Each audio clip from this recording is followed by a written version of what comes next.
performance art of cosplay is a fast-growing craze in Australia, with more and more people choosing to spend their pastime creating and becoming pop culture characters from anime, comics, TV, and more.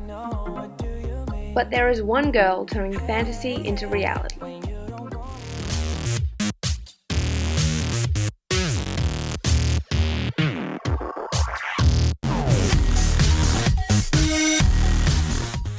Hey everyone, it's Black Cat, aka Gabby. With over 250,000 fans on Facebook and 30,000 followers on Instagram, Black Cat is quite an influential figure in the cosplay community. The thing that first attracted me to cosplay was going to a convention and seeing everyone dressed up and having fun and getting into character. I'm a bit of an extrovert. I like attention, I'm not gonna lie. I was always pretending to be a wizard or to be a troll or to be a unicorn when I was little. And I think cosplay was a way to combine being creative and making my own things as well as being a different character and a different person. Cosplay contributes a number of things to the community. I hate to say it, but a lot of the time it can be negative. The cosplay community is bitchy and it's cliquey and people can be really mean. A lot of the time it's just this group of people talking shit about another group of people. But on the positive side of it, and there is a big positive side of it, you learn so much from other people who come up with tutorials and, who say, let's all go over to your house and, get drunk and make costumes and stuff and I'll show you how to airbrush a costume, which I did a couple of weeks ago. I went over to a friend's place and he showed me a few techniques how to do it. So I feel like there's a lot of positives, but there is also always going to be that negative side of it. But it's really important, if you're in the community already, to make the effort to pay attention to all the good things and all the positive people and all the empowerment that you can get from it. All this body positivity that's come out of cosplay recently is awesome, because people who might not have the right coloured skin for a character or might be a bit bigger or the wrong gender have just said, fuck it, I want to be the characters that I want to be. That positivity, it's helping a lot of people to realise that they can do things they wouldn't necessarily do.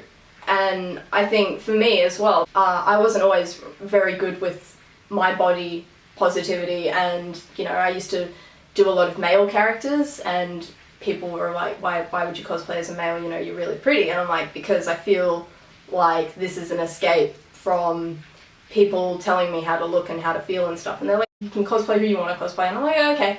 So I started doing that more. In my experiences, there are some misunderstandings about what I do. There's a lot of attention on social media on cosplay these days. People who think that you do it for, I guess, the wrong kind of attention.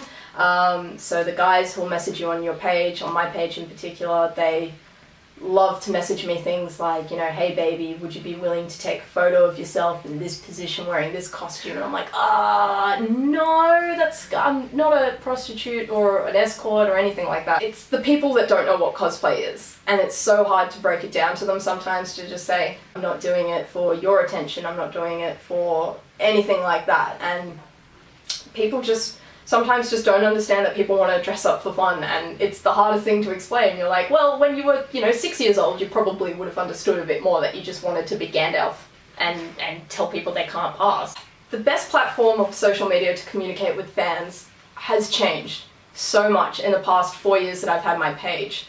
When I first started, social media was a lot easier, and Facebook has this thing called organic reach. It basically keeps track of how many people go to your page and how many people see it, and the kind of exposure that your post will get once you put it on Facebook. And when I started, that was really good. Like, every time I posted something, the 150 people on my page would see it.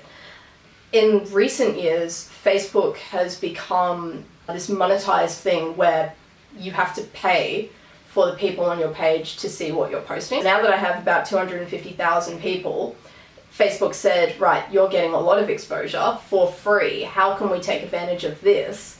And they've basically said, we'll allow about 5% of your audience to see a post.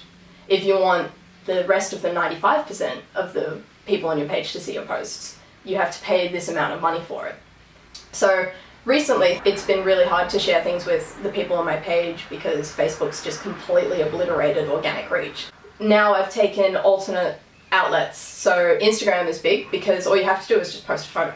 There's always things like Twitter, which I don't use very often because it requires brain power and thinking, and like I have to come up with a cohesive story for this or something clever so people think I'm funny, and it's that pressure. Like, you want people to think that you're a smart, funny person, like that. Sometimes I'm just not. Sometimes I'm just the bogan sitting in my bed in my pajamas who's like, I should probably post a hot selfie from like 6 months ago when I was skinny on Instagram.